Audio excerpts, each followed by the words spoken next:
যুবক বন্ধু তার বন্ধু লাশকে 10 টুকরা করে, বাবা তার সন্তান তার বাবার লাশকে 10 টুকরা করে নদীতে ভাসায় দেয়, বন্ধু তার বন্ধুকে টুকরা টুকরা করে গোশত খেয়ে পাহাড়ের হাড্ডি রেখে দেয়। এটা তো জাহেলিয়া জামানাকেও হার মানিয়েছে।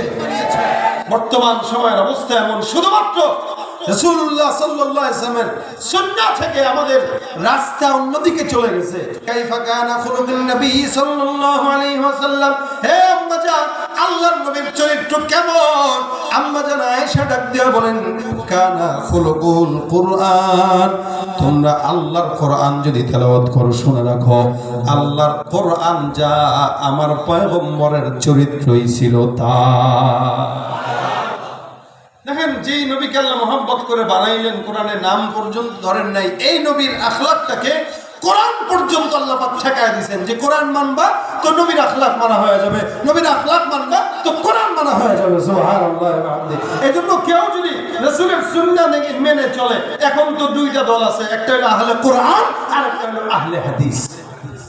একটা ছাড়া একটা হয় না, দুটো লাগে। কেউ কোরআন মানবে তো হাদিসও লাগবে, হাদিস মানবে তো কোরআনও লাগবে। একটার সঙ্গে একটার মিল আছে।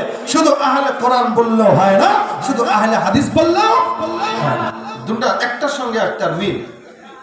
এজন্য ভাইরা আমার, আল্লাহ পাক রব্বুল আলামিন নবীর আখলাকটাকে আমাদের জন্য অনুসরণীয় বানাইলেন, অনুকরণীয় বানাইলেন। নবী করিম বলেন, লা ইউমিনু আহাদুকুম হাত্তা ইয়াকুনা হাওয়াহু তাবান লিমা জিতু বিহি।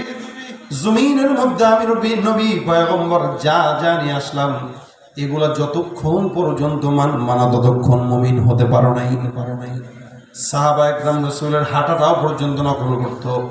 কখনো কখনো রাসূলের সঙ্গে জান্নাতে থাকার জন্য মাত্র উসিলা তালাশ করত, যার কারণে একদিন পয়গম্বর হিজামা করতেছেন। হিজামা চিনেন তো? হিজামা সিঙ্গা লাগাইবেন নি, সিঙ্গা বলে না, এই হিজামা লাগাইতেছেন। তো রাসূল সাল্লাল্লাহু আলাইহি ওয়াসাল্লামের পিঠ থেকে কিছু রক্ত আসছে, তো রাসূল এক সাহাবীকে দিয়েছেন, এই যাও তো এই রক্তটা ফেলাই দিয়ে আসো। রাসূল করিম সাল্লাল্লাহু আলাইহি ওয়াসাল্লামের রক্ত নিয়ে বাইরে থেকে ঘুরে আসছে। নবী বলেন, কই রাখছো, কই ফেলাইছো? কয় হুজুর জায়গা মতো ফেলাই দিছি। বলে কোথায়? পেটে ঢুকাই দিছি। সুবহানাল্লাহ ওয়া বিহামদিহি। নবী বলেন, কে ফেলছো? বলে জি ইয়া রাসূলুল্লাহ। রাসূল বলেন, এই তাকায় দেখো, জান্নাতি পেট যদি দেখতে চাও এর দিকে তাকাও, আল্লাহ তার জন্য জাহান্নামের আগুন হারাম করে দিয়েছে। এটা উসিলা। আমরা আমল করে জান্নাত পাবো, এটা কশিন কারো কল্পনা করা যায় না। যত বড় পীর হোক, যত বড় বুজুর্গ হোক, আমল দিয়ে কোনো বান্দা জান্নাত পাবে না। আপনারা পাবেন? আপনি আমল কতটুক করছেন? 60 বছরের জিন্দগি, 30 বছরের জিন্দগি, 20 বছর তো হেলায় খেলা যায়, 30 বছর হেলায় খেলা যায়, 30-এর পরে 40-এর পরে যায় একটু মনে হয় যে না, একটু কিছু করা লাগবে।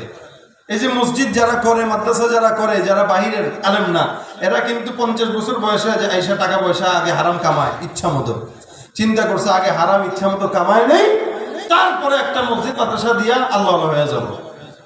আমার সঙ্গে এমন একজন মানুষের দেখা হয়েছে, আমি তারা বলছি, ভাই আল্লাহ পাক তো টাকা পয়সা আপনারা কম দেন নাই, আপনি হজ করেন না কেন? আমার চিন্তা আপনার সাথে মিলবে না। বলছি কেন? আমার চিন্তা হলো 45-50 বছর পর্যন্ত উল্টা পাল্টা যেমন মন চায় চলবো, চলার পরে মোটামুটি বড় হজটা করব, করে একদম আল্লাহ বিল্লাহ করব, এরপরে আজীবন মসজিদে থাকবো আর বেরোবো না। বাস আলহামদুলিল্লাহ, আমার এটা একটা খুব মনের আশা। এই জন্য এই বয়সে হজ করলে আবার আসবো, আবার গুনাহ করবো, আবার আসবো, আবার গুনাহ করবো। কি দরকার? বুড়া বয়সে হজ করবো, এরপরে গুনাহ করতে মন যাবে না, করবো না, ইবাদত করবো, ইনশাআল্লাহ আল্লাহ পাক কবুল করবে। এখন মনে হয় সুবহানাল্লাহ বলার ভাব হয়েছে আপনাদের, বুঝেন নাই মনে হয় কথাটা। এই লোক 45-50 বছরের গ্যারান্টি দিতেছে, সে 45 সেকেন্ড বাঁচবে নি, গ্যারান্টি আছে। এই বলতেছে বুড়া হয়ে গেলে তারপরে ঠিক আছে। আমাদের দেশে কিছু মানুষ আছে বুড়া বয়সে এসে নেকের কাজ করে, কিন্তু যৌবনটাকে কাজে লাগাইতে পারে না। রাসূল বলেন, যৌবনের ইবাদত আল্লাহর কাছে বেশি প্রিয়।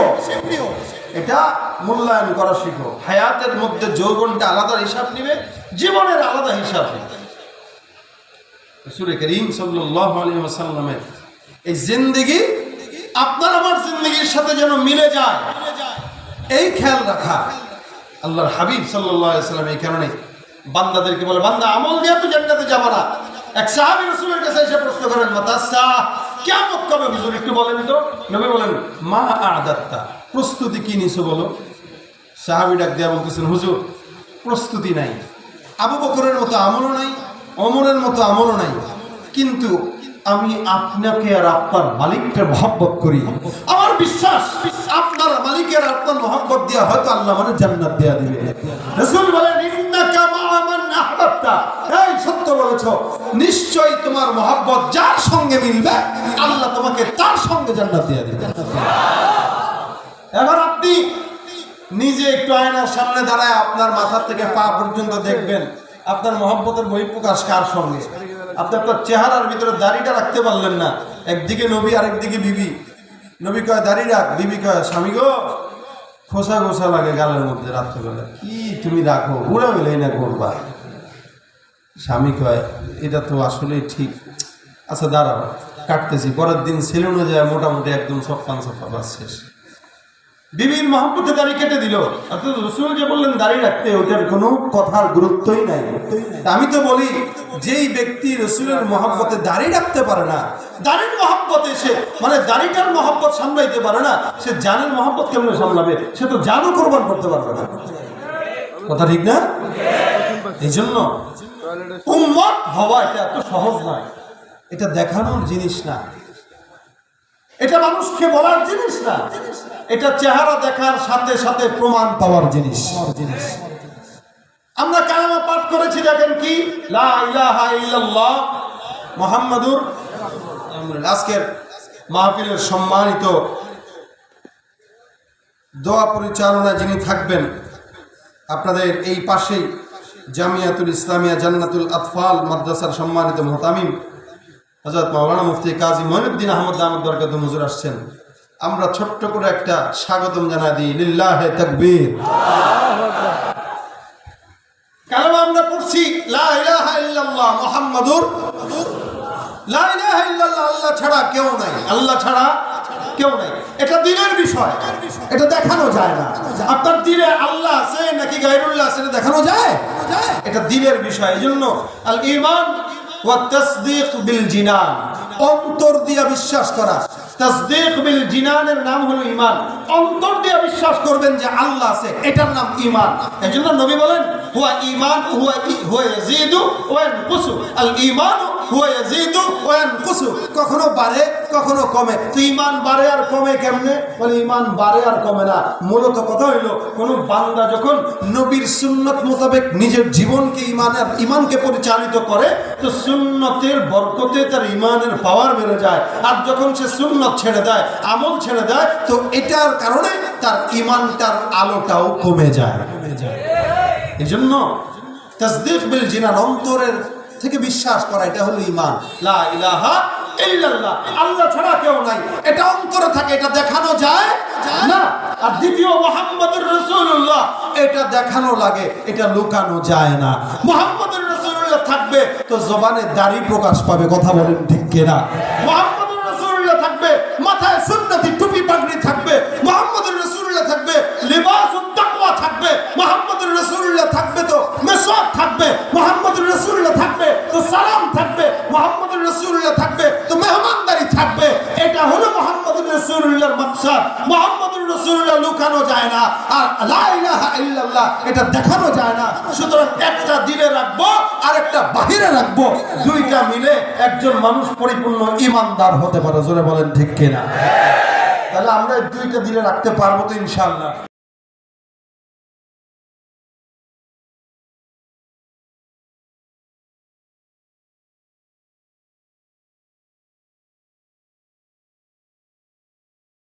মাঝখানে খালি ওই ইটটা ছিলাম আমি, পয়গম্বর মুহাম্মদ। আল্লাহ পাক আমি নবীকে জমিনে প্রেরণ করার মাধ্যমে নবুয়তের দেয়ালটাকে পরিপূর্ণরূপে পরিপূর্ণরূপে সুন্দর করে সাজিয়ে দিয়েছেন। কিয়ামত পর্যন্ত হাজারো বেঈমানেরা একসঙ্গে যদি নবী দাবি করে, নবী হওয়া সম্ভব না। ভাইরা আমার, আল্লাহ পাক রব্বুল আলামিন এই নবীকে এত সম্মান দিলেন, নাম ধরে ডাকলেন না। আল্লাহ পাক মূসাকেও বলেন, হে মূসা, তুমি নবী হওয়ার কারণে আমি তোমার সঙ্গে কথা বলি। ওয়া কাল্লামাল্লাহু মূসা তাকলিমা, মূসা পয়গম্বরের সঙ্গে আল্লাহ পাক রব্বুল আলামিন কথা বলতেন। কিন্তু আল্লাহ পাক রব্বুল আলামিন বলেন, হে বান্দারা, আমি তো মূসার সঙ্গে কথা বলি নবী হওয়ার কারণে, কিন্তু আখিরি জামানার পয়গম্বরের উম্মতরা এমন উম্মত, আমি রব্বুল কারিম তাদেরকে এত সম্মান দান করো না। অন্যান্য নবীদের সঙ্গে আমি আল্লাহ নবী হওয়ার কারণে কথা বলছি, কিন্তু এমন একটা জাতি আছে যারা আমার নবীর উম্মত হওয়ার কারণে আমি আল্লাহ তাদের সঙ্গে কথা বলি। সুবহানাল্লাহ। আপনার সঙ্গে আমার সঙ্গে মালিক রব্বুল আলামিন কথা বলে। আল্লাহ পাক রব্বুল আলামিন বলেন, হে মূসা, জমিনের মধ্যে আমার ওই বান্দাদের সঙ্গে আমি আল্লাহ কেমনে কথা বলবো জানো? বান্দা যখন চমৎকার ভাবে সমস্ত দুনিয়ার বান্দারা গভীর রাত্রে ঘুমাবে, ওই বান্দা যখন জায়নামাজের বিছানাটা বিছায়া গভীর রাতে সিজদায় পড়ে ডাক দিয়ে বলবে, আল্লাহ। আমি আল্লাহ পাক রব্বুল আলামিনকে একবার ডাক দিবে, আমি আল্লাহ পাক রব্বুল আলামিন বান্দার ডাকে সাড়া দিয়া আমি আল্লাহ বান্দার জবাবে সুন্দর করে বলি। বান্দা যখন ডাক দিয়া বলে আলহামদুলিল্লাহি রাব্বিল আলামিন, আমি রব্বে কারীম বান্দার জবানের ডাকে সাড়া দিয়া বলি হামিদানি রব্বি। হে বান্দা, জমিনের মধ্যে নবী হওয়ার কারণে সব নবীদের সঙ্গে আমি আল্লাহ পাক কথা বললাম, কিন্তু আখিরি নবীর উম্মত হওয়ার কারণে আমার বান্দাদের সঙ্গে 5 ওয়াক্ত নামাজের মধ্যে নয়, শুধু বান্দা যখন নামাজে দাঁড়াবে, যখন তেলাওয়াত করবে, আমি আল্লাহর সঙ্গে কথা বলা হয়ে যাবে। সুবহানাল্লাহ। এটা শুধুমাত্র আখিরি নবীর উম্মত হওয়ার কারণে আল্লাহ পাক রব্বুল আলামিন ওই নবীকেই প্রেরণ করলেন। জাহিলিয়াতের যুগে সমস্ত উম্মতদেরকে আল্লাহ পাক রব্বুল আলামিন ঠিক করার জন্য নবীকে প্রেরণ করলেন। নবী সুন্দর করে শান্তি প্রতিষ্ঠায় সমস্ত বান্দাদেরকে ঈমানের দাওয়াত দেয়। আল্লাহ নবী সাফা পাহাড়ের মধ্যে উঠে ডাক দিয়ে বলে, আইয়ুহাস সাবাহ, হে মক্কার কাফেররা, তোমরা শোনো, আমি পয়গম্বর যদি বলি পাহাড়ের পাদদেশে শত্রু আছে, বিশ্বাস করবা? বলে হ্যাঁ। নবী বলেন, আমি যদি বলি আল্লাহ পাক আমাকে নবুয়তি দান করছেন, বিশ্বাস করবা? সর্বপ্রথম আবু লাহাব ডাক দিয়া বলে, মুহাম্মদ পাগল হয়ে গেছে, তোর ধ্বংস হোক। বলেন তো, এই যে রাসূল দাওয়াত দেওয়ার পর সর্বপ্রথম বিরোধিতা কি কাছের মানুষ করলো নাকি দূরের মানুষ? এখনো পর্যন্ত অবস্থা এমন, হুজুররাই হুজুরদের বিরুদ্ধে লাগে, মুসলমান মুসলমানের বিরুদ্ধে লাগে। কাছের মানুষ যত বিরোধিতা করে, দূরের মানুষ অতটা করে না। নবী করিম সাল্লাল্লাহু আলাইহি ওয়াসাল্লাম মানুষকে শান্তির কথা দাওয়াত দিলেন। আল্লাহ পাক ডাক দিয়া বলেন, কুল ইয়া আহলাল কিতাব, হে পয়গম্বর, তুমি সমস্ত আহলে কিতাবদেরকে ডাক দিয়া বলো, তাআলাও, হে আহলে কিতাবেরা, আসো, ইলা কালিমাতিন সাওয়াইন বাইনানা ওয়া বাইনাকুম আল্লা না'বুদা ইল্লাল্লাহ। নবী সর্বপ্রথম বান্দাদেরকে দাওয়াত দিলেন। দেখেন কয়টা জিনিস। আল্লাহ নবী বলেন, সবাই আসো, একটা জিনিসে আমরা আর তোমরা সবাই ঐক্যমত হই। কারণ কি? মক্কার কাফেরেরা আল্লাহ ছাড়া আরো অন্যজনকেও পূজা করত, আল্লাহরে বিশ্বাস করত, কিন্তু গাছের পূজা করত, সূর্যের পূজা করত। আর আমরা মুসলমান যারা আছি, আল্লাহর সঙ্গে কাউকে শরীক করি না। জোরে বলেন ঠিক কিনা? নবী আবার ডাক দিয়া বলেন, আল্লাহ পাক ডাক দিয়া বলেন, সাওয়াইন বাইনানা ওয়া বাইনাকুম আল্লা না'বুদা ইল্লাল্লাহ। এক নম্বরে তোমরা আর আমরা একটা কথার উপর ঐক্যমত হই, আল্লাহ ছাড়া কারো ইবাদত করা যাবে না। দুই নম্বরে আল্লাহর সঙ্গে অন্য কাউকে শরীক করব না। ওয়ালা ইয়াত্তাখিযা বা'দুনা বা'দান আরবাবাম মিন দুনিল্লাহ। তিন নম্বরে আল্লাহ ছাড়া অন্য কাউকে নেতা বলে স্বীকার করব না। আজকে সমাজে একদিকে আল্লাহ আর একদিকে নেতা। আল্লাহর বিরুদ্ধে কথা বললে জামাই আদর করে রাখা হয়, নবীর বিরুদ্ধে কথা বললে জামাই আদর করে রাখা হয়, আর নেতার বিরুদ্ধে কথা বললে কানটা ধরে জেলখানায় ঢুকায় দেওয়া হয়। কি আজীব অবস্থা দেশে, এগুলো চলতেছে ভাই। সমাজের ভিতরে আল্লাহর হাবিব বলেন, খবরদার, লা ইয়াত্তাখিযা বা'দুনা বা'দান আরবাবাম মিন দুনিল্লাহ। এ মুসলমান বলেন তো, আওয়াজ দিয়ে, আল্লাহ ছাড়া কোন বন্ধু আছে?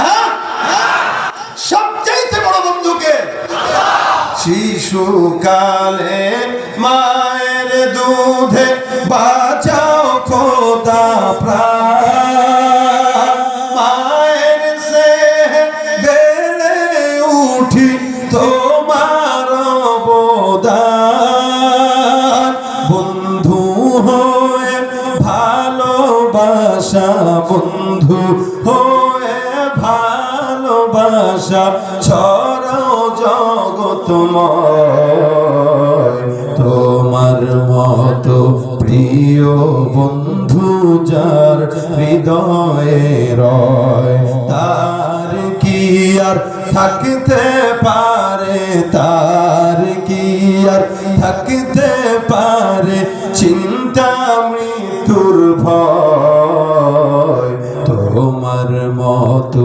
প্রিয় বন্ধু যার হৃদয়ে রয়। বন্ধুকে আল্লাহ ছাড়া কাউকে আরবাব হিসেবে মানব না, প্রতিপালক হিসেবে মানব না, নেতা হিসেবে মানব। কি কোন ঝামের আওয়াজ বুঝতেছেন নাকি কষ্ট হইতেছে? কোন কথায় কি দ্বিমত আছে আপনাদের? কেন এই কথা বললেন আল্লাহ? আল্লাহর তো কিছু যুক্তি আছে না নাই?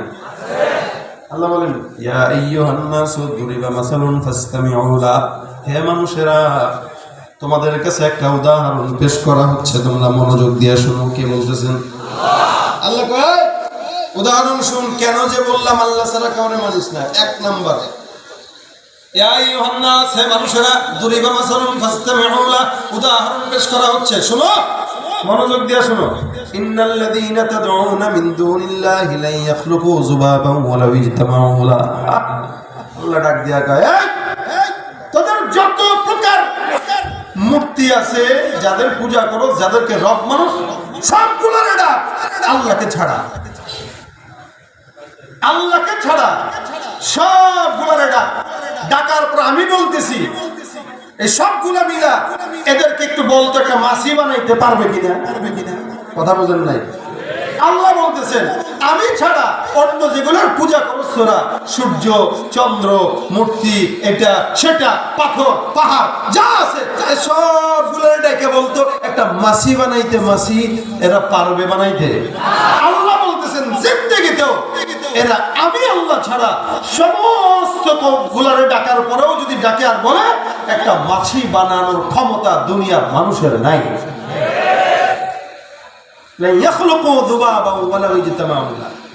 যদিও সব একত্রিত হয়ে যায়।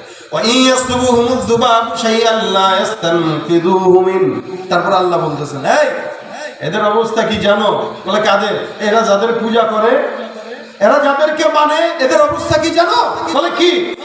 এদের কাছ থেকে যদি কোনো কিছু একটা মাসি ছিনায়ও নেয়, এরা এটারে ফিরাইতে পারে না। সুবহানাল্লাহ।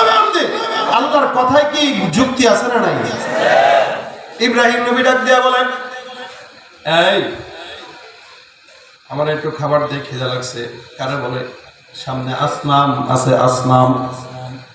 এই আসনামকে ডাক দিয়া বলতেছে আমার সামনে আমার ক্ষুধা লাগছে, একটু খাবার দে। সে আসনামের হাত হলো 6টা, জিহ্বা একটা বের হয়ে রয়েছে এমনি। ইব্রাহিম পয়গম্বর বলে কিরে, এটা খাবারও দিতে জানে না, খাইতেও জানে না, কোনো কিছু বললে শুনেও না, বাধাও দিতে জানে না, মারলে ফেরাইতেও জানে না। আরে যে জিনিস কথা বলতে জানে না, ফেরত দিতে জানে না, সৃষ্টি করতে জানে না, বাধা দিতে জানে না, শুনতেও জানে না, খাইতেও জানে না, এটা কোনোদিন প্রভু হইতে পারে না। প্রভু হলেন একমাত্র কে? ইন্নী ওয়াজ্জাহতু ওয়াজহিয়া লিল্লাযী ফাতারাস সামাওয়াতি ওয়াল আরদা হানিফান ওয়া মা আনা মিনাল মুশরিকিন। ইব্রাহিম নবী বলে সুতরাং আমি আমার সবকিছুকে একমাত্র ওই রবের দিকেই ঝুঁকিয়ে দিলাম। জোরে বলেন সুবহানাল্লাহ। আল্লাহ ডাক দিয়া বলেন সুতরাং এদেরকে যতই ডাকো এরা একটা মাসিরেও ফিরাইতে পারে না। দাউফাত তালিব ওয়াল মাতলুব, এদেরকে যারা ডাকে আর যাদেরকে এরা ডাকে এরা উভয়ই দুর্বল, ঠিক কি না? একমাত্র সবলকে আল্লাহ পাক এই কারণে বলেন নবী এদেরকে আপনি শান্তির পথে ডাকেন, ইমানের পথে ডাকেন। কারণ আমি আপনাকে দুনিয়াতে রহমত হিসেবে প্রেরণ করলাম, বান্দাকে রহমতের রাস্তায় ডাকার জন্য। সুতরাং নবী যেই পথে ডাকবে ওই পথেই শান্তি। নবীর পথ ছাড়া, ইসলাম ছাড়া যত বড় দল হোক, ওই দলের ভিতরে কোনোদিন শান্তি আসতে পারে। যার কারণেই তো আজকের সমাজে যুবক বন্ধু তার বন্ধুর লাশকে 10 টুকরা করে, বাবা তার সন্তান তার বাবার লাশকে 10 টুকরা করে নদীতে ভাসায় দেয়, বন্ধু তার বন্ধুকে টুকরা টুকরা করে গোশত খেয়ে পাহাড়ের হাত দিয়ে রেখে দেয়। এটা তো জাহেলি জামানাকেও হার মানিয়েছে। বর্তমান সময়ের অবস্থা এমন, শুধুমাত্র রাসূলুল্লাহ সাল্লাল্লাহু আলাইহি ওয়াসাল্লামের সুন্নাহ থেকে আমাদের রাস্তা অন্যদিকে চলে গেছে। ওরা ছিল নবীকে না পেয়ে জাহেল, আর আমরা নবীকে পাওয়ার পরেও জাহেল। ওদের চেয়ে বড় জাহেল আমরা। এজন্য শয়তান পর্যন্ত আমাদেরকে দেখলে এখন ভয় পায় যে আল্লাহ আমি কি শয়তান, ও তো আমার চেয়ে বড় শয়তান। এই অবস্থা বর্তমান জামানায়। নবী করিম সাল্লাল্লাহু আলাইহি ওয়াসাল্লামকে আল্লাহ পাক এইগুলো দিয়ে পাঠাইলেন যে নবী আপনি ঈমানের দাওয়াত দেন, মানুষকে শান্তির পথে রাখেন। এজন্য নবীটা সব সময় বলতেন, ইয়া আইয়ুহান নাস কুলু লা ইলাহা ইল্লাল্লাহ তুফলিহুন।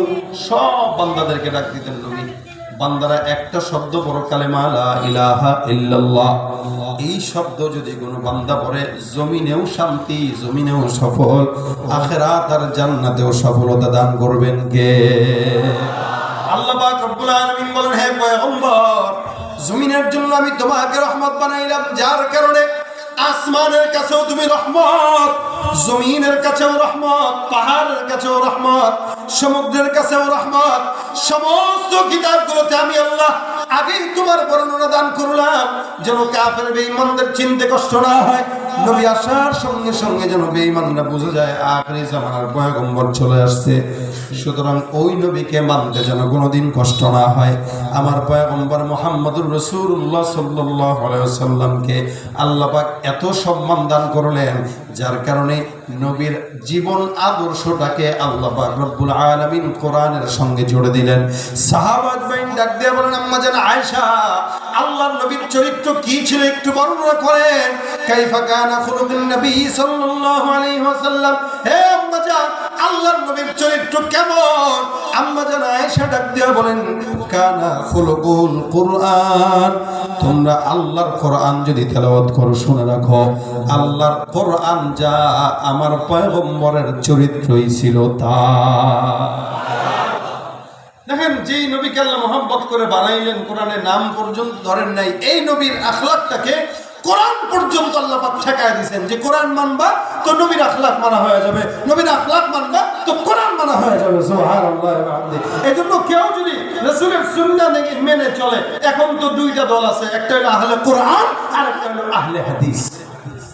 একটা ছাড়া একটা হয় না, দুটো লাগে। কেউ কোরআন মানবে তো হাদিসও লাগবে, হাদিস মানবে তো কোরআনও লাগবে। একটার সঙ্গে একটার মিল আছে। শুধু আহলে কোরআন বললেও হয় না, শুধু আহলে হাদিস বললেও হয় না, দুটো একটার সঙ্গে একটার মিল।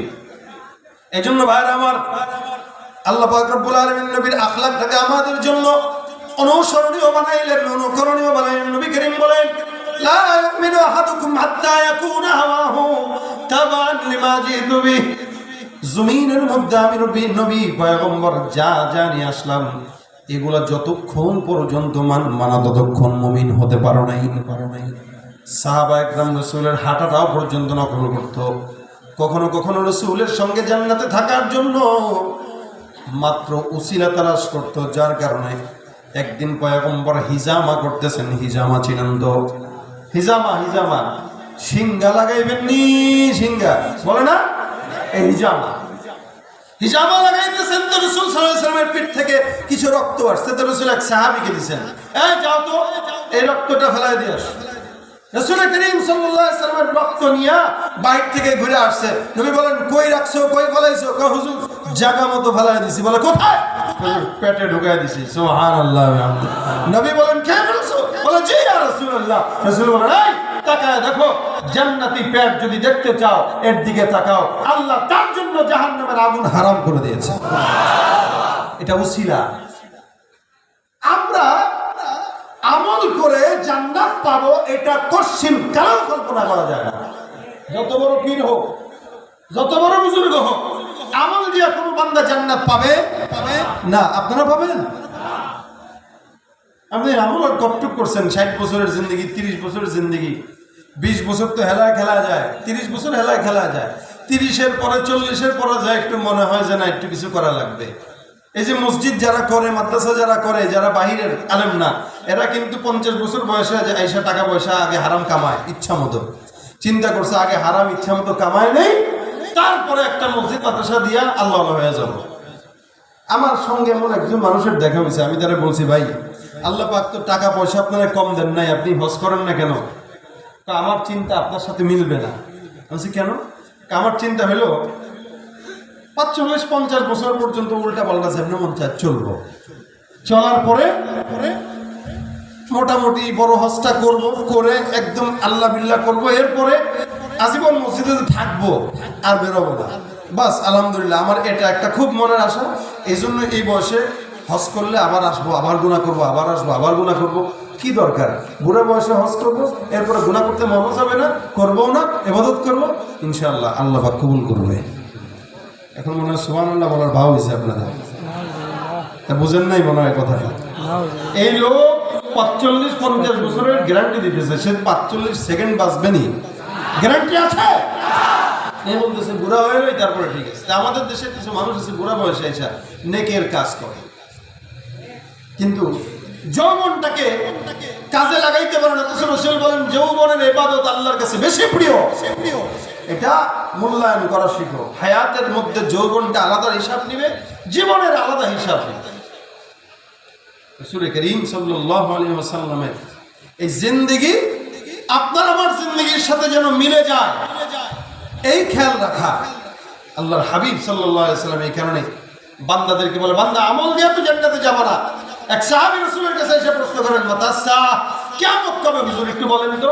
নবী বলেন, মা আ'দাত্তা, প্রস্তুতি কি নিছো বলো।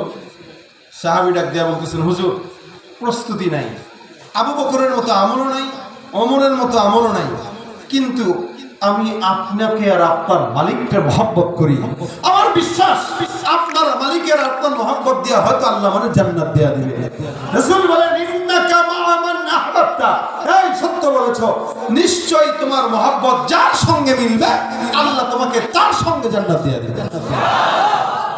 এবার আপনি নিজে একটু আয়নার সামনে দাঁড়ায় আপনার মাথা থেকে পা পর্যন্ত দেখবেন আপনার মহব্বতের বহিঃপ্রকাশ কার সঙ্গে। আপনি আপনার চেহারার ভিতরে দাড়িটা রাখতে পারলেন না, একদিকে নবী আর একদিকে বিবি।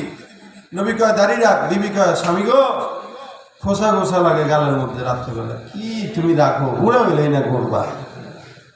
স্বামী কয় এটা তো আসলেই ঠিক, আচ্ছা দাঁড়াও কাটতেছি। পরের দিন সেলুনে যায় মোটামুটি একদম সফান সফা বাস শেষ। বিবির মহব্বতে দাড়ি কেটে দিল, অর্থাৎ রাসূল যে বললেন দাড়ি রাখতে, ওটার কোনো কথার গুরুত্বই নাই। আমি তো বলি যেই ব্যক্তি রাসূলের মহব্বতে দাড়ি রাখতে পারে না, দাড়ির মহব্বতে সে মানে দাড়িটার মহব্বত সামলাইতে পারে না, সে জানের মহব্বত কেমনে সামলাবে? সে তো জানও কোরবান করতে পারবে না। কথা ঠিক না? এই জন্য উম্মত হওয়া এটা এত সহজ নয়, এটা দেখানোর জিনিস না, এটা মানুষকে বলার জিনিস না, এটা চেহারা দেখার সাথে সাথে প্রমাণ পাওয়ার জিনিস। আমরা কালেমা পাঠ করেছি, দেখেন কি, লা ইলাহা ইল্লাল্লাহ মুহাম্মাদুর রাসূলুল্লাহ। আজকের মাহফিলের সম্মানিত দোয়া পরিচালনা যিনি থাকবেন, আপনাদের এই পাশেই জামিয়াতুল ইসলামিয়া জান্নাতুল আতফাল মাদ্রাসার সম্মানিত মুহতামিম হযরত মাওলানা মুফতি কাজী মঈনুদ্দিন আহমদ দামাত বরকাতুহু হুজুর আসছেন। আমরা ছোট্ট করে একটা স্বাগতম জানাই দিই। লিল্লাহে তাকবীর। কালেমা আমরা পড়ছি লা ইলাহা ইল্লাল্লাহ মুহাম্মাদুর, লা ইলাহা ইল্লাল্লাহ, আল্লাহ ছাড়া কেউ নাই, আল্লাহ ছাড়া কেউ নাই। এটা দিলের বিষয়, এটা দেখানো যায় না। আপনার দিলে আল্লাহ আছে নাকি গায়রুল্লাহ আছে এটা দেখানো যায়? এটা দিলের বিষয়। এই জন্য আল ঈমান ওয়া তাসদীক বিল জিনান, অন্তর দিয়ে বিশ্বাস করা। তাসদীক বিল জিনানের নাম হলো ঈমান। অন্তর দিয়ে বিশ্বাস করবেন যে আল্লাহ আছে, এটার নাম ঈমান। এজন্য নবী বলেন হুয়া ঈমান হুয়া ইয়াজিদু ওয়া ইয়ানকুসু, আল ঈমান ওয়া ইয়াজিদু ওয়া ইয়ানকুসু, কখনো বাড়ে কখনো কমে। তো ঈমান বাড়ে আর কমে কেমনে? বলে ঈমান বাড়ে আর কমে না। মূলত কথা হইলো কোন বান্দা যখন নবীর সুন্নাত মোতাবেক নিজের জীবনকে ঈমানকে পরিচালিত করে, তো সুন্নতের বরকতে তার ঈমানের পাওয়ার বেড়ে যায়। আর যখন সে সুন্নত ছেড়ে দেয়, আমল ছেড়ে দেয়, তো এটার কারণে তার ঈমানটার আলোটাও কমে যায়। এজন্য তাসদীক বিল জিনান, অন্তরের থেকে বিশ্বাস করা, এটা হলো ঈমান। লা ইলাহা ইল্লাল্লাহ, আল্লাহ ছাড়া কেউ নাই, এটা অন্তরে থাকে, এটা দেখানো যায় না। আর দ্বিতীয় মুহাম্মদুর রাসূলুল্লাহ, এটা দেখানো লাগে, এটা লুকানো যায় না। মুহাম্মদুর রাসূলুল্লাহ থাকবে তো জবানে দাড়ি প্রকাশ পাবে, কথা বলেন ঠিক কিনা? মুহাম্মদুর রাসূলুল্লাহ থাকবে, মাথায় সুন্নতি টুপি পাগড়ি থাকবে। মুহাম্মদুর রাসূলুল্লাহ থাকবে, লিবাসুত তাকওয়া থাকবে। মুহাম্মদুর রাসূলুল্লাহ থাকবে তো মিসওয়াক থাকবে। মুহাম্মদুর রাসূলুল্লাহ থাকবে তো সালাম থাকবে। মুহাম্মদুর রাসূলুল্লাহ থাকবে তো মেহমানদারি থাকবে। এটা হলো মুহাম্মদুর রাসূলুল্লাহর মাকসাদ। মুহাম্মদুর রাসূলুল্লাহ লুকানো যায় না, আর লা ইলাহা ইল্লাল্লাহ এটা দেখানো যায় না। সুতরাং একটা দিলে রাখবো আর একটা বাহিরে রাখবো, দুইটা মিলে একজন মানুষ পরিপূর্ণ ঈমানদার হতে পারে। জোরে বলেন ঠিক কিনা? তাহলে আমরা দুইটা দিলে রাখতে পারবো তো ইনশাআল্লাহ। আল্লাহ পাক বলেন নবীকে এই কারণেই পাঠাইছি যে সে দুইটার মেহনত করবে, ঈমান, ইখলাস, তাকওয়া। আল্লাহর হাবিব সাল্লাল্লাহু আলাইহি ওয়াসাল্লাম এই সমস্ত দিকে বান্দাকে ডাকছেন। তো সুতরাং আল্লাহ পাক রব্বুল আলামিনের হাবিব বলে, বান্দা সুন্নাতকে মহব্বত করো, আমাকে মহব্বত হয়ে যাবে। ঈমান আনার পরে বান্দা রাসূলের সুন্নাত মোতাবেক চলবে, তো রাসূলের মহব্বত দিলে ঢুকবে। রাসূলের মহব্বত ঢুকবে তো রাসূল বলেন আমার সাথে জান্নাতে থাকার সৌভাগ্য হয়ে যাবে। রাসূলের দুইটা সুন্নতের কথা যদি আমি আপনাদেরকে বলি আজকে, আমল তো দেওয়ার মতো যোগ্যতা আমার নাই, আমি আমাকে বলার জন্য বলতেছি। আল্লাহ যেন আমার ভিতরে আগে ঢুকায়। আমিন বলেন না কেন? পরে আপনাদের ভিতরে ঢুকাক বলেন আমিন। এক নম্বর হচ্ছে সালাম। নবী করিম সাল্লাল্লাহু আলাইহি ওয়াসাল্লামের অসংখ্য সুন্নাহর মধ্যে এটা একটা সুন্নাহ। এজন্য নবী বলেন আফশুস সালাম, তোমরা সালামের প্রচলন ঘটাও। চিনো বানা চিনো, আলা মান আরাফতা ওয়া মান লাম তারিফ। মাদ্রাসা ছোট ছোট ছেলেরা পড়ে, অনেক সময় রাস্তা দিয়ে হেঁটে যায়, তো মুরব্বীকে সালাম না দিলে জিজ্ঞাস, তোর বাপের নাম কি, কোন মাদ্রাসায় পড়েছে, মুখ মাদ্রাসায়, তোর হুজুরটা তোর সালাম শিখায় নাই? কে কয়? মুরব্বী বলে। কার বয়স? যার বয়স 60 বছর, সে 8 বছরের বাচ্চারা বলে তোর হুজুর তোরে সালাম শিখায় নাই। আমি বলতে চাই 60 বছরে যে বুড়ার সালাম জবানে উঠলো না, ওই বুড়া যদি 8 বছরের বাচ্চারা সালাম শিখায়, এটা হয়? তুমি 60 বছরে শিখতে পারলে না, ছেলে 8 বছরে কেমনে শিখে? এই জন্য তুমি আগে 8 বছরের বাচ্চাকে সালাম দাও, 8 বছরের বাচ্চা তোমার থেকে শিখে তারপরে তোমার সালাম দিতে পারবে। এটা চিনো অচেনা। যাই হোক, রাস্তায় যুবক দ্বারা আছে, সালামের জন্য আপনি অপেক্ষা আছেন যে যুবক আমরা দিবে, দেয় না, তোর বাবার নাম কি রে, অমুক, তুই বেয়াদব, তুই আমার সালাম দিলে না, তুই জানোস তোর আব্বা আমরা দেখলে 14 বার সালাম দেয়। এখন এই যুবক মনে মনে বলবে, দাঁড়া তুই সামনে আস, কালকে সিগারেটের ধোঁয়াটা তোর নাকে দিব, ঠিক না? এই জন্য উদউ ইলা সাবিলি রাব্বিকা বিল হিকমা ওয়াল মাউইযাতিল হাসানা। যাক, ওদিকে পড়ে গেলাম। এক নম্বর আফশুস সালাম, সালামের প্রচলন ঘটাবো। রাজি আছি ইনশাআল্লাহ?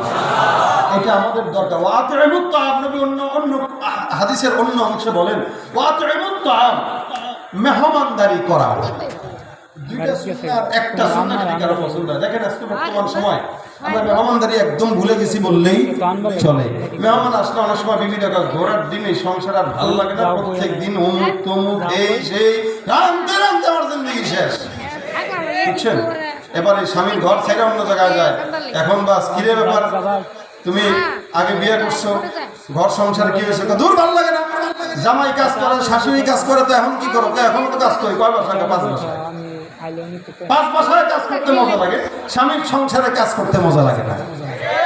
এই হইল হাল। মনে রাখবেন, যেই সংসারে মেহমান বেশি, ওই সংসারের পাতিল কোনোদিন ফুরায় না ভাত। ওই পাতিলে আল্লাহ পাক বরকত দান করে।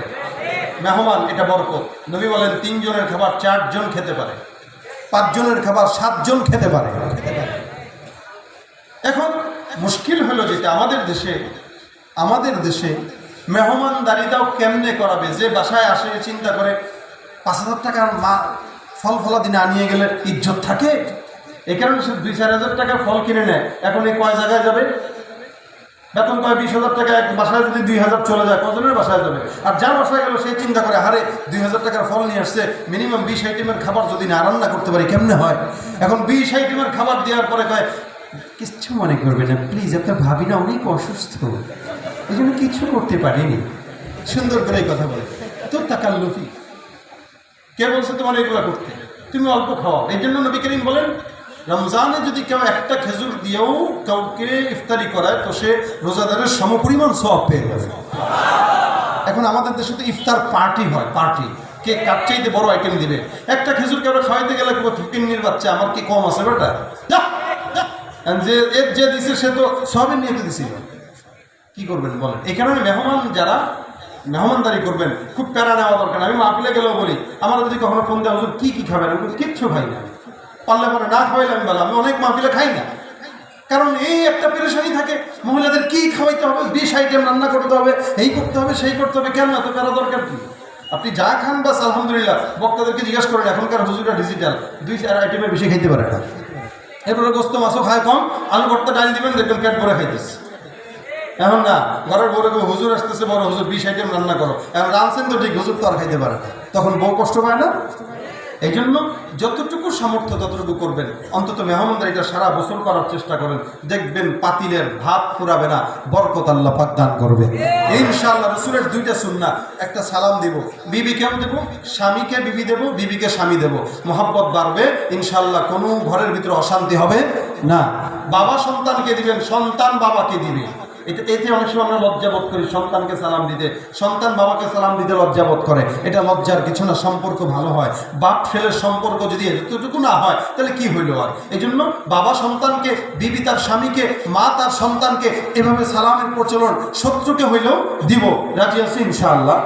2 নাম্বার, ঘরের ভিতরে মেহমানদারি করাবো, অথবা বাইরে গেছি কোনো মাদ্রাসার ছাত্র হাঁটতেছে, বাস 10টা টাকা হাতে দিয়ে বলেন, বাবা কিছু খাও, আল্লাহ পাকের আরো খুশি হয়ে যাবে। কারণ আপনি একজন তালিবুল ইলমকে 10 টাকা দিলেন, খুশি করলেন, তো আল্লাহ পাক খুশি হয়ে যাবে। মেহমানদারি করাবো, এই 2টা সুন্নাহ ইনশাআল্লাহ আমরা আমাদের জিন্দগিতে লালন করার, পালন করার চেষ্টা করব ইনশাআল্লাহ। একটু সামনে থেকে হাতটা উঠায় দেখি। আল্লাহ তুমি আমাদেরকে তৌফিক দাও, আমাকে আগে আমল করার তৌফিক দাও, আল্লাহ সবাইকে আমল করার তৌফিক দাও, জোরে বলেন আমিন। এই যে কথাগুলো বললাম, আমরা এগুলো শুনি শুধু, মাহফিলে অনেক রকম কথা হয়, অনেক সাইডে কথা যায়, কখনো কথা ভালো লাগে, কখনো খারাপ লাগে, কিন্তু ওগুলোর দিকে নজর দিবেন না। নজর দিবেন যে বাসা পর্যন্ত কি নিয়ে গেলাম। আজকে যা বললাম এগুলো ভুলে গেলেও চলবে, মনে না রাখলেও চলবে, কিন্তু 2টা সুন্নাতের একটা যদি মনে রাখতে পারেন, আমল করতে পারেন, ইনশাআল্লাহ এটা কামিয়াবি। তারপর হযরত তো আসেনি, 2টা নসিহত করবেন। ওনারা হচ্ছে আমাদের ওস্তাদ তুল্য, ওনারা মুহাদ্দিস মানুষ, বড় মুফতি সাহেব মানুষ, ওনারা আপনাদেরকে আরো মনের গভীর থেকে 2-4টা নসিহত করবেন, ওইটা শুনবেন, মনে রাখার চেষ্টা করবেন, ইনশাআল্লাহ আল্লাহ পাক বরকত দান করবে। তো আমরা এই কথাগুলো পালন করার চেষ্টা করব, তো ইনশাআল্লাহ আল্লাহ আমাদেরকে আমল করার তৌফিক দান করুক। আপনারা কেউ এখান থেকে যাবেন না, যেহেতু বিরিয়ানি এতক্ষণ খাইলেন, যদি হাত না ধুয়ে যান ময়লা লেগে যাবে। এতক্ষণ কোরআনের মজলিসের বয়ান শুনলেন, দোয়া যদি না করে যান তো দোয়ার ময়লা, গুনাহের ময়লা হাতে লেগেই থাকবে, বাসায় গেলেন কোনো ফায়দা নাই। আর দোয়া মুখল ইবাদা, দোয়াটা করে তারপরে সবাই এখান থেকে বরকতটা নিয়ে যাব। এখন যে সময়টা চলতেছে এটা আল্লাহ পাক রব্বুল আলামিন দোয়া কবুলের সময় করতেছে। বুজুর্গদের হাতে হাত রেখে দোয়া করে যাবেন ইনশাআল্লাহ। আজকের মাহফিলকে আল্লাহ পাক কামিয়াবি দান করুক। এই মাদ্রাসার উদ্যোগে মাহফিল, আল্লাহ পাক এই মাদ্রাসাটাকে সমস্ত হাজত গায়বী খাজানা থেকে পূরণ করে দেখ, বলেন আমিন। সকলেই দোয়া করবেন আমার জন্য, আপনাদের জন্য দোয়া করি। দোয়া করে তারপরে মুনাজাত দিয়ে ইনশাআল্লাহ এখান থেকে আপনারা যাবেন। আমা তৌফিক ইল্লা বিল্লাহ। আসসালামু আলাইকুম ওয়া রাহমাতুল্লাহি ওয়া বারাকাতুহু। বাস হুজুর খালি মুনাজাত করবেন। একটা বাজার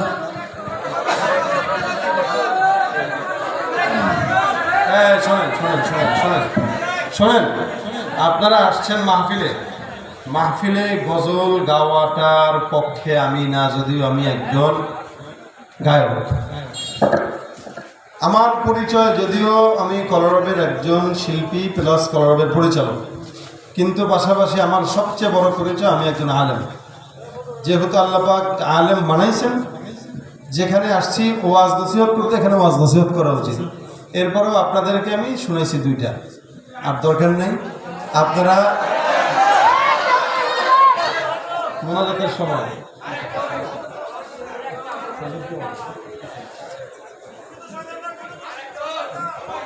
আচ্ছা, সবাই মিলে আমরা একটা সঙ্গীত গাই ইনশাল্লাহ। হ্যাঁ, আওয়াজ দিয়ে আমার সঙ্গে গাইতে রাজি আছেন ইনশাল্লাহ? বিশ্ব নবীর অপমানে যদি না কাঁদে তোমার মন, মুসলিম নয় মুনাফিক তুমি নবীজির দুশমন। নবীর প্রেমে জীবন দেবে কে আছো নওজোয়ান, তাকবীর তুলে সিংহ শাবক হও তুমি আগুয়ান।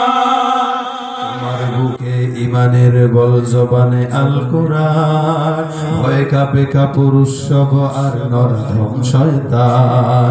জীবনের চেয়ে বুকে আছে বেশি নবীজির সম্মান, কেমনে তুমি থাকবে বসে বলে তার কমান। তুমি সাচ্চা মুসলমান, নবীর প্রেমে জাগ্রত তুমি নির্ভীক পালোয়ান। তুমি সাচ্চা মুসলমান, ইমান তোমার ধন, নবীর প্রেমে জাগ্রত তুমি নির্ভীক পালোয়ান। নিষ্ঠ উদার দয়ার আধার রহমাতুল লিল আলামিন, তার অপমান করছে যারা যারা ইতরশালীন। তার পরশের ছোঁয়া পেল ইউরোপ থেকে সুদূর চীন, তার শানে কেউ বললে কথা মানবে না তা এই জমিন। ঠিক কিনা? কেউ কখনো কোথাও যদি সাহস দেখায় ফেরে মন, মুসলিম জাতি সংঘ গড়ে জবাব দিবে বীর মুমিন। ঘেরাও করো ওদের গদি, ভুলের ক্ষমা না চায় যদি, জোরে হাকো আজান, জোরে হাকো আজান। সাচ্চা মুসলমান, ইমান তোমার ধন, নবীর প্রেমে জাগ্রত তুমি নির্ভীক পালোয়ান। তুমি সাচ্চা মুসলমান, ইমান তোমার ধন, নবীর প্রেমে জাগ্রত তুমি নির্ভীক পালোয়ান। লিল্লাহি তাকবীর, আল্লাহু আকবার। আমাদের আজকের সম্মানিত মোহতারাম সাহেব উনি মোনাজাত দিবেন ইনশাআল্লাহ, আমিও এখানে আছি। আল্লাহ পাক বলেন নবীকে এই কারণেই পাঠাইছি যে সে দুইটার মেহনত করবে, ঈমান, ইখলাস, তাকওয়া। আল্লাহর হাবিব সাল্লাল্লাহু আলাইহি ওয়াসাল্লাম এই সমস্ত দিকে বান্দাকে ডাকছেন। তো সুতরাং আল্লাহ পাক রব্বুল আলামিনের হাবিব বলে, বান্দা সুন্নাতকে মহব্বত করো, আমাকে মহব্বত হয়ে যাবে। ঈমান আনার পরে বান্দা রাসূলের সুন্নাত মোতাবেক চলবে, তো রাসূলের মহব্বত দিলে ঢুকবে। রাসূলের মহব্বত ঢুকবে তো রাসূল বলেন আমার সাথে জান্নাতে থাকার সৌভাগ্য হয়ে যাবে। রাসূলের দুইটা সুন্নতের কথা যদি আমি আপনাদেরকে বলি আজকে, আমল তো দেওয়ার মতো যোগ্যতা আমার নাই, আমি আমাকে বলার জন্য বলতেছি। আল্লাহ যেন আমার ভিতরে আগে ঢুকায়। আমিন বলেন না কেন? পরে আপনাদের ভিতরে ঢুকাক বলেন আমিন। এক নম্বর হচ্ছে সালাম। নবী করিম সাল্লাল্লাহু আলাইহি সাল্লামের অসংখ্য সুন্নাহর মধ্যে এটা একটা সুন্নাহ। এজন্য নবী বলেন আফশুস সালাম, তোমরা সালামের প্রচলন ঘটাও। চিনো বানা চিনো, আলা মান আরাফতা ওয়া মান লাম তারিফ। মাদ্রাসায় ছোট ছোট ছেলেরা অনেক সময় রাস্তা দিয়ে হেঁটে যায়, তো মুরব্বীকে সালাম না দিলে এদিকে তোর বাপের নাম কি, কোন মাদ্রাসায় পড়েছে, মুখ মাদ্রাসায়, তোর হুজুররা তোর সালাম শিখায় নাই? কে কয়? মুরব্বী বলে। কার বয়স? যার বয়স 60 বছর, সে 8 বছরের বাচ্চারা বলে তোর হুজুর তোরে সালাম শিখায় নাই। আমি বলতে চাই 60 বছরে যে বুড়ার সালাম জবানে উঠলো না, ওই বুড়া যদি 8 বছরের বাচ্চারা সালাম শিখায়, এটা হয়? তুমি 60 বছরে শিখতে পারলে না, ছেলে 8 বছরে কেমনে শিখে? এই জন্য তুমি আগে 8 বছরের বাচ্চাকে সালাম দাও, 8 বছরের বাচ্চা তোমার থেকে শিখে তারপরে তোমার সালাম দিতে পারবে। এটা চিনো অচেনা। যাই হোক, রাস্তায় যুবক দ্বারা আছে, সালামের জন্য আপনি অপেক্ষা আছেন যে যুবক আমার দিবে, দেয় না। তোর বাবার নাম কি রে? অমুক। তুই বেয়াদব, তুই আমার সালাম দিলে না, তুই জানোস তোর আব্বা আমার দেখলে 14 বার সালাম দেয়। এখন এই যুবক মনে মনে বলবে দাঁড়া, তুই সামনে আস, কালকে সিগারেটের ধোঁয়াটা তোর নাকে দিব। ঠিক না? এই জন্য উদউ ইলা সাবিলি রাব্বিকা বিল হিকমা ওয়াল মাউইযাতিল হাসানা। যাক, ওদিকে পড়ে গেলাম। এক নম্বর আফশুস সালাম, সালামের প্রচলন ঘটাবো। রাজি আছি ইনশাআল্লাহ?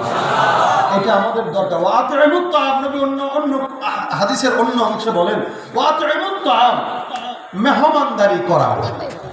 দুইটা সুন্নার একটা সুন্নাহ যদি কারো পছন্দ হয়, দেখেন আজকে বর্তমান সময় আমরা মেহমানদারি একদম ভুলে গেছি বললেই চলে। মেহমান আসলে অনেক সময় বিভিন্ন ঘোরার দিনে সংসার আর ভালো লাগে না, প্রত্যেক দিন অমুক তমুক এই সেই রামতে রামতে আমার জিন্দগি শেষ, বুঝছেন? এবার এই স্বামীর ঘর ছেড়ে অন্য জায়গায় যায়, এখন বাস কিরে ব্যাপার, তুমি আগে বিয়ে করছো, ঘর সংসার কি হয়েছে, দূর ভালো লাগে না, জামাই কাজ করে শাশুড়ি কাজ করে, তো এখন কি করো, এখন তো কাজ করি, কয় বাসায়, 5 বাসায়, 5 বাসায় কাজ করতে মজা লাগে, স্বামীর সংসারে কাজ করতে মজা লাগে না। এই হইল হাল। মনে রাখবেন, যেই সংসারে মেহমান বেশি ওই সংসারের পাতিল কোনোদিন ফুরায় না ভাত, ওই পাতিলে আল্লাহ পাক বরকত দান করে। মেহমান এটা বরকত। নবী বলেন 3 জনের খাবার 4 জন খেতে পারে, 5 জনের খাবার 7 জন খেতে পারে। এখন মুশকিল হলো যেটা আমাদের দেশে মেহমানদারিটাও কেমনে করাবে, যে বাসায় আসে চিন্তা করে 5,000 টাকার ফল ফলাদি না নিয়ে গেলে ইজ্জত থাকে, এই কারণে সে 2-4 হাজার টাকার ফল কিনে নেয়। এখন এই কয় জায়গায় যাবে, বেতন পায় 20,000 টাকা, এক বাসায় যদি 2,000 চলে যায় কজনের বাসায় যাবে? আর যার বাসায় গেল সেই চিন্তা করে, হারে 2,000 টাকার ফল নিয়ে আসছে, মিনিমাম 20 আইটেমের খাবার যদি না রান্না করতে পারি কেমনে হয়। এখন 20 আইটেমের খাবার দেওয়ার পরে কয়, কিচ্ছু মনে করবে না প্লিজ, আপনার ভাবি না অনেক অসুস্থ, এই জন্য কিছু করতে পারিনি। সুন্দর করে এই কথা বলে, তোর তাকাল্লুফি কে বলছে তোমার এগুলো করতে, তুমি অল্প খাওয়াও। এই জন্য নবী করিম বলেন, রমজানে যদি কেউ একটা খেজুর দিয়েও কাউকে ইফতারি করায় তো সে রোজাদারের সমপরিমাণ সওয়াব পেয়ে যাবে। এখন আমাদের দেশে তো ইফতার পার্টি হয়, পার্টি, কে কার চাইতে বড় আইটেম দিবে। একটা খেজুর কেউ খাওয়াইতে গেলে ফিকিন্নির বাচ্চা, আমার কি কম আছে বেটা, যে দিছে সে তো সবের নিয়ে দিছিল, কি করবেন বলেন। এই কারণে মেহমানদারি করবেন, খুব প্যারা নেওয়া দরকার। আমি মাহফিলে গেলেও বলি, আমার যদি কখনো ফোন দেওয়া হুজুর কি খাবেন, আমি কিচ্ছু খাই না, পারলে পরে না খাওয়াইলে আমি বলা, আমি অনেক মাহফিলে খাই না, কারণ এই একটা পেরেশানি থাকে, মহিলাদের কি খাওয়াইতে হবে, 20 আইটেম রান্না করতে হবে, এই করতে হবে সেই করতে হবে, কেন এত প্যারা দরকার কি? আপনি যা খান বাস আলহামদুলিল্লাহ। বক্তাদেরকে জিজ্ঞাসা করেন, এখনকার হুজুররা ডিজিটাল, 2-4 আইটেমের বেশি খাইতে পারে না। এরপরে গোস্ত মাছও খায় কম, আলু ভর্তা ডাল দিবেন, দেখবেন পেট ভরে খাইতেছে। এখন না, ঘরের বড় হুজুর আসতেছে, বড় হুজুর 20 আইটেম রান্না করো, এখন রাঁধছেন তো ঠিক, হুজুর তো আর খাইতে পারে না, তখন বউ কষ্ট পায় না। এই জন্য যতটুকু সামর্থ্য ততটুকু করবেন, অন্তত মেহমানদারিটা সারা বছর করার চেষ্টা করেন, দেখবেন পাতিলের ভাত ফুরাবে না, বরকত আল্লাহ পাক দান করবে ইনশাআল্লাহ। রাসূলের 2টা সুন্নাহ, একটা সালাম দেব, বিবিকেও দেব, স্বামীকে বিবি দেব, বিবিকে স্বামী দেব, মহব্বত বাড়বে ইনশাআল্লাহ, কোনো ঘরের ভিতরে অশান্তি হবে না। বাবা সন্তানকে দিবেন, সন্তান বাবাকে দিবে, এতে অনেক সময় আমরা লজ্জাবোধ করি সন্তানকে সালাম দিতে, সন্তান বাবাকে সালাম দিতে লজ্জাবোধ করে, এটা লজ্জার কিছু না, সম্পর্ক ভালো হয়। বাপ ছেলের সম্পর্ক যদি এতটুকু না হয় তাহলে কি হইল আর। এই জন্য বাবা সন্তানকে, বিবি তার স্বামীকে, মা তার সন্তানকে এভাবে সালামের প্রচলন শত্রুকে হইলেও দিব, রাজি আছি ইনশাআল্লাহ। 2 নম্বর, ঘরের ভিতরে মেহমানদারি করাবো, অথবা বাইরে গেছি কোনো মাদ্রাসার ছাত্র হাঁটতেছে, বাস 10 টাকা হাতে দিয়ে বলেন বাবা কিছু খাও, আল্লাহ পাকের আরো খুশি হয়ে যাবে, কারণ আপনি একজন তালিবুল ইলমকে 10 টাকা দিলেন, খুশি করলেন তো আল্লাহ পাক খুশি হয়ে যাবে। মেহমানদারি করাবো, এই 2টা সুন্নাহ ইনশাআল্লাহ আমরা আমাদের জিন্দগিতে লালন করার, পালন করার চেষ্টা করব ইনশাআল্লাহ।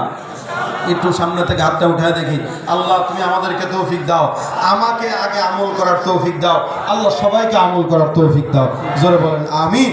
এই যে কথাগুলো বললাম, আমরা এগুলো শুনি, শুধু মাহফিলে অনেক রকম কথা হয়, অনেক সাইডে কথা যায়, কখনো কথা ভালো লাগে, কখনো খারাপ লাগে, কিন্তু ওগুলোর দিকে নজর দিবেন না, নজর দিবেন যে বাসা পর্যন্ত কি নিয়ে গেলাম। আজকে যা বললাম এগুলো ভুলে গেলেও চলবে, মনে না রাখলেও চলবে, কিন্তু 2টা সুন্নাতের একটা যদি মনে রাখতে পারেন, আমল করতে পারেন, ইনশাআল্লাহ এটা কামিয়াবি। তারপর হযরত তো আসেনি, 2টা নসিহত করবেন, ওনারা হচ্ছে আমাদের ওস্তাদ তুল্য, ওনারা মুহাদ্দিস মানুষ, বড় মুফতি সাহেব মানুষ, ওনারা আপনাদেরকে আরো মনের গভীর থেকে 2-4টা নসিহত করবেন, ওইটা শুনবেন, মনে রাখার চেষ্টা করবেন, ইনশাআল্লাহ আল্লাহ পাক বরকত দান করবে। তো আমরা এই কথাগুলো পালন করার চেষ্টা করব তো ইনশাআল্লাহ, আল্লাহ আমাদেরকে আমল করার তৌফিক দান করুক। আপনারা কেউ এখান থেকে যাবেন না, যেহেতু বিরিয়ানি এতক্ষণ খাইলেন, যদি হাত না ধুয়ে যান ময়লা লেগে যাবে। এতক্ষণ কোরআনের মজলিসের বয়ান শুনলেন, দোয়া যদি না করে যান তো দোয়ার ময়লা, গুনাহের ময়লা হাতে লেগেই থাকবে, বাসায় গেলেন কোনো ফায়দা নাই। আর দোয়া মুখুল ইবাদা, দোয়াটা করে তারপরে সবাই এখান থেকে বরকতটা নিয়ে যাব। এখন যে সময়টা চলতেছে এটা আল্লাহ পাক রব্বুল আলামিন দোয়া কবুলের সময় করতেছে। বুজুর্গদের হাতে হাত রেখে দোয়া করে যাবেন ইনশাআল্লাহ। আজকের মাহফিলকে আল্লাহ পাক কামিয়াবি দান করুন। এই মাদ্রাসার উদ্যোগে মাহফিল, আল্লাহ পাক এই মাদ্রাসাটাকে সমস্ত হাজত গায়বী খাজানা থেকে পূরণ করে দেখ, বলেন আমিন। সকলেই দোয়া করবেন আমার জন্য, আপনাদের জন্য দোয়া করি। দোয়া করে তারপরে মুনাজাত দিয়ে ইনশাআল্লাহ এখান থেকে আপনারা যাবেন। ওয়া তৌফিক ইল্লা বিল্লাহ। আসসালামু আলাইকুম ওয়া রাহমাতুল্লাহি ওয়া বারাকাতুহু। বাস হুজুর খালি মুনাজাত করবেন। একটা বাজার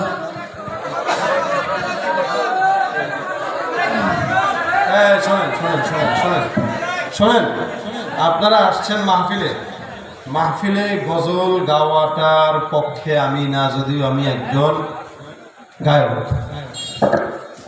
আমার পরিচয়, যদিও আমি কলরবের একজন শিল্পী প্লাস কলরবের পরিচালক, কিন্তু পাশাপাশি আমার সবচেয়ে বড় পরিচয় আমি একজন আলেম।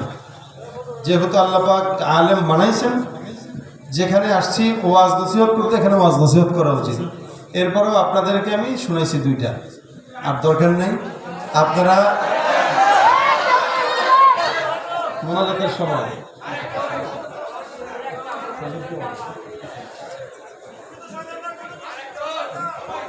আচ্ছা সবাই মিলে আমরা একটা সঙ্গীত গাই ইনশাল্লাহ। হ্যাঁ, আওয়াজ দিয়ে আমার সঙ্গে গাইতে রাজি আছেন ইনশাল্লাহ। বিশ্ব নবীর অপমানে যদি না কাঁদে তোমার মন, মুসলিম নয় মুনাফিক তুমি নবীজির দুশমন। নবীর প্রেমে জীবন দেবে কে আছো নওজোয়ান, তাকবীর তুলে সিংহ শাবক হও তুমি আগুয়ান। তোমার বুকে ইমানের বল জবানে আল কোরআন, ভয় কাঁপে কাপুরুষ সব আর নরধম শয়তান। জীবনের চেয়ে বুকে আছে বেশি নবীজির সম্মান, কেমনে তুমি থাকবে বসে বলে তার কমান। তুমি সাচ্চা মুসলমান, নবীর প্রেমে জাগ্রত তুমি নির্ভীক পালোয়ান। তুমি সাচ্চা মুসলমান, ইমান তোমার ধন, নবীর প্রেমে জাগ্রত তুমি নির্ভীক পালোয়ান। নিষ্ঠ উদার দয়ার আধার রহমাতুল লিল আলামিন, তার অপমান করছে যারা যারা ইতর শালীন। তার পরশের ছোঁয়া পেল ইউরোপ থেকে সুদূর চীন, তার শানে কেউ বললে কথা মানবে না তা এই জমিন। ঠিক কিনা? কেউ কখনো কোথাও যদি সাহস দেখায় ফেরে মন, মুসলিম জাতি সংঘ করে জবাব দিবে বীর মুমিন। ঘেরাও করো ওদের গদি, ভুলের ক্ষমা না চায় যদি, জোরে হাকো আজান, জোরে হাকো আজান। সাচ্চা মুসলমান, ইমান তোমার ধন, নবীর প্রেমে জাগ্রত তুমি নির্ভীক পালোয়ান। তুমি সাচ্চা মুসলমান, ইমান তোমার ধন, নবীর প্রেমে জাগ্রত তুমি নির্ভীক পালোয়ান। লিল্লাহি তাকবীর, আল্লাহু আকবার। আমাদের আজকের সম্মানিত মোহতারাম সাহেব উনি মোনাজাত দিবেন ইনশাআল্লাহ। আমিও এখানে আছি। দেখেন, যেই নবীকে আল্লাহ মহব্বত করে বানাইলেন, কোরআনের নাম পর্যন্ত ধরেন নাই, এই নবীর আখলাকটাকে কোরআন পর্যন্ত আল্লাহ পাক ঠেকায় দিয়েছেন যে কোরআন মানবা তো নবীর আখলাক মানা হয়ে যাবে, নবীর আখলাক মানবা তো কোরআন মানা হয়ে যাবে। সুবহানাল্লাহ ওয়া বিহামদিহি। এজন্য কেউ যদি রাসূলের সুন্নাহ মেনে চলে, এখন তো দুইটা দল আছে, একটা হলো আহলে কোরআন আর একটা হলো আহলে হাদিস। একটা ছাড়া একটা হয় না, দুটো লাগে। কেউ কোরআন মানবে তো হাদিসও লাগবে, হাদিস মানবে তো কোরআনও লাগবে। একটার সঙ্গে একটার মিল আছে। শুধু আহলে কোরআন বললেও হয় না, শুধু আহলে হাদিস বললেও হয় না, দুটো একটার সঙ্গে একটার মিল। এজন্য ভাইরা আমার, আল্লাহ পাক রব্বুল আলামিন নবীর আখলাকটাকে আমাদের জন্য অনুসরণীয় বানাইলেন, অনুকরণীয় বানাইলেন। নবী করিম বলেন, লা ইউমিনু আহাদুকুম হাত্তা ইয়াকুনা হাওয়াহু তাবান লিমা জিতু বিহি। জমিনের মধ্যে আমি নবী পয়গম্বর যা নিয়ে আসলাম, এগুলা যতক্ষণ পর্যন্ত মানা ততক্ষণ মুমিন হতে পারো নাই। সাহাবা একরাম রাসূলের হাঁটাটাও পর্যন্ত নকল করত। কখনো কখনো রাসূলের সঙ্গে জান্নাতে থাকার জন্য মাত্র উসিলা তালাশ করত, যার কারণে একদিন পয়গম্বর হিজামা করতেছেন। হিজামা চিনেন তো? হিজামা হিজামা সিঙ্গা লাগাইবেন নি, সিঙ্গা বলে না, এই হিজামা হিজামা লাগাইতেছেন তো রাসূল সাল্লাল্লাহু আলাইহি ওয়াসাল্লামের পিঠ থেকে কিছু রক্ত আসছে, তো রাসূল এক সাহাবীকে দিয়েছেন, এই যাও তো এই রক্তটা ফেলাই দিয়ে আস। রাসূল করিম সাল্লাল্লাহু আলাইহি ওয়াসাল্লামের রক্ত নিয়ে বাইরে থেকে ঘুরে আসছে। নবী বলেন, কই রাখছো, কই ফেলাইছো? কয় হুজুর জায়গা মতো ফেলাই দিছি। বলে কোথায়? হুজুর পেটে ঢুকাই দিছি। সুবহানাল্লাহ। নবী বলেন, কে ফেলছো? বলে জি ইয়া রাসূলুল্লাহ। রাসূল বলেন, এই তাকায় দেখো, জান্নাতি পেট যদি দেখতে চাও এর দিকে তাকাও, আল্লাহ তার জন্য জাহান্নামের আগুন হারাম করে দিয়েছে। এটা উসিলা। আমরা আমল করে জান্নাত পাবো, এটা কশিন কারো কল্পনা করা যায় না। যত বড় পীর হোক, যত বড় বুজুর্গ হোক, আমল দিয়ে কোনো বান্দা জান্নাত পাবে না। আপনারা পাবেন? আপনি আমল আর কতটুক করছেন? 60 বছরের জিন্দগি, 30 বছরের জিন্দগি, 20 বছর তো হেলায় খেলা যায়, 30 বছর হেলায় খেলা যায়, 30-এর পরে 40-এর পরে যায় একটু মনে হয় যে না একটু কিছু করা লাগবে। এই যে মসজিদ যারা করে, মাদ্রাসা যারা করে, যারা বাহিরের আলেম না, এরা কিন্তু 50 বছর বয়সে আইসা টাকা পয়সা আগে হারাম কামায় ইচ্ছা মতো, চিন্তা করছে আগে হারাম ইচ্ছা মতো কামায় নেই, তারপরে একটা মসজিদ মাদ্রাসা দিয়া আল্লাহ হয়ে যাব। আমার সঙ্গে এমন একজন মানুষের দেখা হয়েছে, আমি তারা বলছি, ভাই আল্লাহ পাক তো টাকা পয়সা আপনারা কম দেন নাই, আপনি হজ করেন না কেন? আমার চিন্তা আপনার সাথে মিলবে না। বলছি কেন? আমার চিন্তা হলো 45-50 বছর পর্যন্ত উল্টা পাল্টা যেমন মন চায় চলবো, চলার পরে মোটামুটি বড় হজটা করব, করে একদম আল্লাহ বিল্লাহ করব, এরপরে আজীবন মসজিদে থাকবো আর বেরোবো না।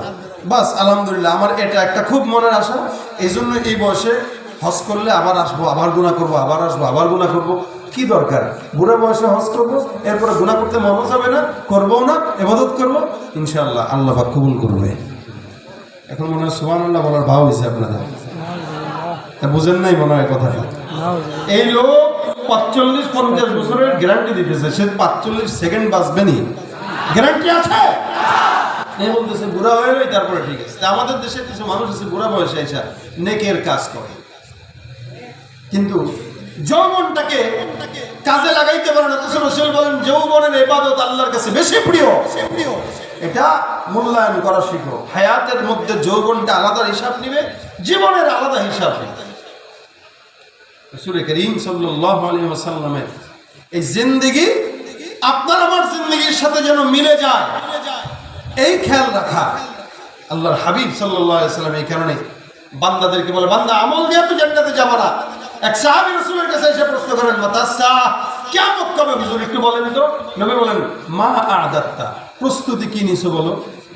সাহাবী ডাক দিয়া বলতেছেন, হুজুর প্রস্তুতি নাই, আবু বকরের মতো আমলও নাই, ওমরের মতো আমলও নাই, কিন্তু আমি আপনাকে আর আপনার মালিককে মহব্বত করি। আমার বিশ্বাস আপনার মালিকের আপনার মহব্বত দিয়া হয়তো আল্লাহ মানে জান্নাত দেয়া দিবে। রাসূল বলেন, ইন্নাকা মা'a মান আহবাবতা, এই সত্য বলেছো, নিশ্চয়ই তোমার মহব্বত যার সঙ্গে মিলবে আল্লাহ তোমাকে তার সঙ্গে জান্নাত দেয়া দিবে। এবার আপনি নিজে একটু আয়নার সামনে দাঁড়ায় আপনার মাথা থেকে পা পর্যন্ত দেখবেন আপনার মহব্বতের বহিঃপ্রকাশ কার সঙ্গে। আপনি আপনার চেহারার ভিতরে দাড়িটা রাখতে পারলেন না, একদিকে নবী আরেকদিকে বিবি। নবী কয় দাড়ি রাখ, বিবি কয় স্বামী গো খোসা খোসা লাগে গালের মধ্যে রাত্রেবেলা, কি তুমি রাখো, উড়া মিলেই না করবা। স্বামী কয় এটা তো আসলেই ঠিক, আচ্ছা দাঁড়াও কাটতেছি। পরের দিন সেলুনে যায়, মোটামুটি একদম সফান সফা, বাস শেষ। বিবির মহব্বতে দাড়ি কেটে দিল, অর্থাৎ রাসূল যে বললেন দাড়ি রাখতে, ওটার কোনো কথার গুরুত্বই নাই। আমি তো বলি, যেই ব্যক্তি রাসূলের মহব্বতে দাড়ি রাখতে পারে না, দাড়ির মহব্বতে সে মানে দাড়িটার মহব্বত সামলাইতে পারে না, সে জানের মহব্বত কেমনে সামলাবে? সে তো জানও কোরবান করতে পারবে না। কথা ঠিক না? এই জন্য উম্মত হওয়া এটা এত সহজ নয়, এটা দেখানোর জিনিস না, এটা মানুষকে বলার জিনিস না, এটা চেহারা দেখার সাথে সাথে প্রমাণ পাওয়ার জিনিস। আমরা কালেমা পাঠ করেছি, দেখেন কি, লা ইলাহা ইল্লাল্লাহ মুহাম্মাদুর রাসূলুল্লাহ। আজকের মাহফিলের সম্মানিত দোয়া পরিচালনা যিনি থাকবেন, আপনাদের এই পাশেই জামিয়াতুল ইসলামিয়া জান্নাতুল আতফাল মাদ্রাসার সম্মানিত মুহতামিম হযরত মাওলানা মুফতি কাজী মঈনুদ্দিন আহমদ দামত বরকাতুহু হুজুর আসছেন। আমরা ছোট্ট করে একটা স্বাগতম জানাই দিই। লিল্লাহে তাকবীর। কালেমা আমরা পড়ছি লা ইলাহা ইল্লাল্লাহ মুহাম্মাদুর, লা ইলাহা ইল্লাল্লাহ, আল্লাহ ছাড়া কেউ নাই, আল্লাহ ছাড়া কেউ নাই। এটা দিলের বিষয়, এটা দেখানো যায় না। আপনার দিলে আল্লাহ আছে নাকি গায়রুল্লাহ আছে এটা দেখানো যায়? এটা দিলের বিষয়। এজন্য আল ঈমান ওয়া তাসদীক বিল জিনান, অন্তর দিয়া বিশ্বাস করা। তাসদীক বিল জিনানের নাম হলো ঈমান। অন্তর দিয়া বিশ্বাস করবেন যে আল্লাহ আছে, এটার নাম ঈমান। এজন্য নবী বলেন হুয়া ঈমান হুয়া ইয়াজিদু ওয়া ইয়ানকুসু, আল ঈমান হুয়া ইয়াজিদু ওয়া ইয়ানকুসু, কখনো বাড়ে কখনো কমে। তো ঈমান বাড়ে আর কমে কেমনে? বলে ঈমান বাড়ে আর কমে না। মূলত কথা হইলো কোন বান্দা যখন নবীর সুন্নাত মোতাবেক নিজের জীবনকে ঈমানকে পরিচালিত করে, তো সুন্নতের বরকতে তার ঈমানের পাওয়ার বেড়ে যায়। আর যখন সে সুন্নত ছেড়ে দেয়, আমল ছেড়ে দেয়, তো এটার কারণে তার ঈমানটার আলোটাও কমে যায়। এজন্য তাসদীক বিল জিনান, অন্তরের থেকে বিশ্বাস করা, এটা হলো ঈমান।